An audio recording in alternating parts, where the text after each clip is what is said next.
Mahul Chokshi arrest, రూపాయలు 13,500 కోట్లు Punjab national bank మోసం కేసులో మహుల్ చోక్సీ అరెస్ట్. నిజంగా వీళ్ళకు లోన్లు ఎట్లా ఇస్తారు? వీళ్ళకు 13,500 కోట్ల లోన్ అంటే మామూలుగా బ్యాంకులలో ఓ 5 లక్షలకు లోన్ ఇవ్వమంటే మొత్తం పుట్టు పూర్వత్రాలు అన్నీ అడుగుతారు. నీకు సిబిల్ ఉందా అంటారు, అది ఉందా ఇది ఉందా అంటారు, అన్నీ అంటారు. మరి వీళ్ళకు 13,500 కోట్లు ఏడికెళ్ళి ఇస్తారు?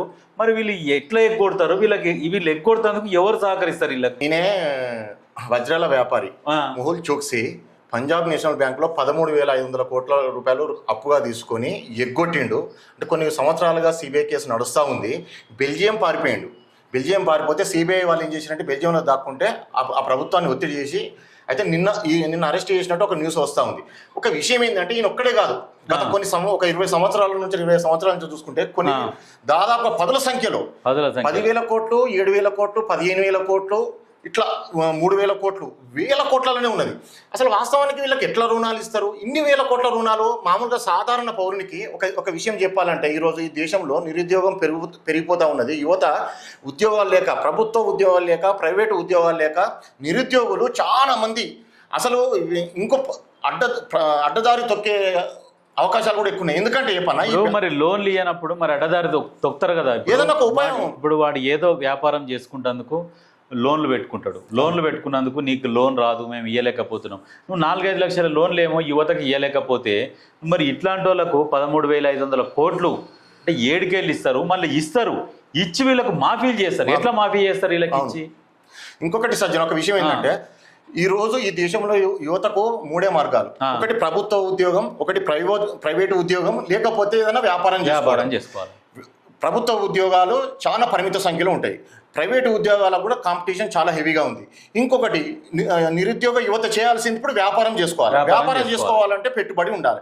పెట్టుబడి అంటే చాలా పేద ఫ్యామిలీస్ ఉంటాయి, వారి దగ్గర పెట్టుబడి పెట్టుకునే అవకాశం ఉంటుంది, చదువుకోవడమే కష్టం.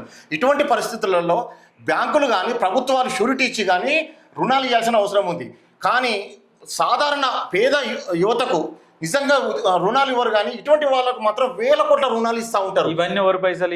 ఇవన్నీ వాళ్ళ పైసలు, బ్యాంకులలో ఉండే పేద ప్రజల పైసలే. వాస్తవానికి పేదలకు కూడా గతంలో కూడా ఫస్ట్ స్టార్టింగ్ ఏదైంది, అప్పుడు కృషి బ్యాంకు మొదలు పెట్టింది అనుకుంటా. అవును. ఈ ఎవరికి పడతాలకు ఇచ్చి అదే ఇట్లనే ఎవరికి బ్యాంకు, కృషి బ్యాంకు, ఎవరికి పడతాలకు లోన్లు 1,000 కోట్లు. అంటే ఇందులో కూడా చైర్మన్స్, ఇది ప్రైవేట్ బ్యాంక్స్ కదా, చైర్మన్స్ వాళ్ళు ఏం చేస్తారంటే వాళ్ళ సంబంధికులకే ఇట్లా లోన్లు ఇచ్చేసి ఆ బ్యాంకుని ఎత్తేసి ప్రజల సొమ్ము కదా.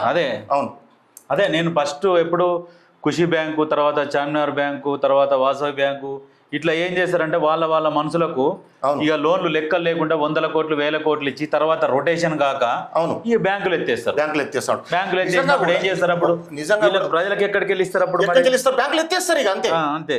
ఇంకొకటి విషయం సజ్జన్ బాగా గుర్తుంచుకోవాలి, అసలు యువత కూడా ఆలోచించాలి. ఇప్పుడు వీళ్ళు ఒక్కరు కాదు, పదుల సంఖ్యలో ఇటువంటి సంఘటనలు జరిగినప్పుడు ఆర్బీఐ కూడా ఏం గైడ్ లైన్స్ ఇవ్వాలి, కేంద్ర ప్రభుత్వం కూడా ఏం గైడ్ లైన్స్ ఇవ్వాలి, ఇటువంటి వారికి ఎందుకు రుణాలు ఇస్తా ఉన్నారు? ఈ బ్యాంకులు కూడా ఇంకొక విషయం చెప్పనా సజ్జన్, ఇటువంటి 13,500 కోట్లు బ్యాంక్ ఇచ్చారంటే ఇందులో ఖచ్చితంగా పెద్ద స్థాయి నుంచి కింద స్థాయి వరకు కమిషన్లు కూడా ఉంటాయి.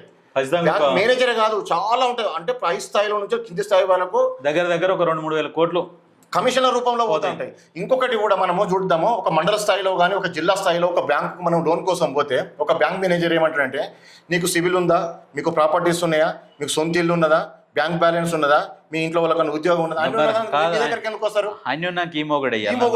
నువ్వే ఇయ్యన్నా ఉద్యోగం. నిజంగా ప్రభుత్వాలు కూడా కొన్ని లిమిట్స్ పెట్టాలి. 1 లక్ష వరకు ఈ కండిషన్స్, 5 లక్షల వరకు ఈ కండిషన్స్, 10 లక్షల వరకు ఈ కండిషన్. వాస్తవానికి యువత ఒక 10th ఒక ఇంటర్దో ఒక డిగ్రీ సర్టిఫికేట్, ఒక్కొక్క సర్టిఫికేట్ కింద అన్నట్టుగా ఆ ప్రకారం అన్న లోన్లు ఇవ్వాలి. తల్లిదండ్రుల షూరిటీ మీద కూడా ఆస్తులు ఉన్నాయి, వాళ్ళకు ఆస్తులు ఉన్నాయి కాబట్టి వాళ్ళకి సర్టిఫికేట్లు అయ్యే ఆస్తులు, వాటిని బేస్ చేసుకున్నాను 5 లక్షలు 10 లక్షలు లోన్లు ఇస్తే వాళ్ళు వ్యాపారం పెట్టుకొని వాళ్ళు బాగుపడతారు. ఇన్స్టాల్మెంట్ బేస్ లో బ్యాంకు కట్టి.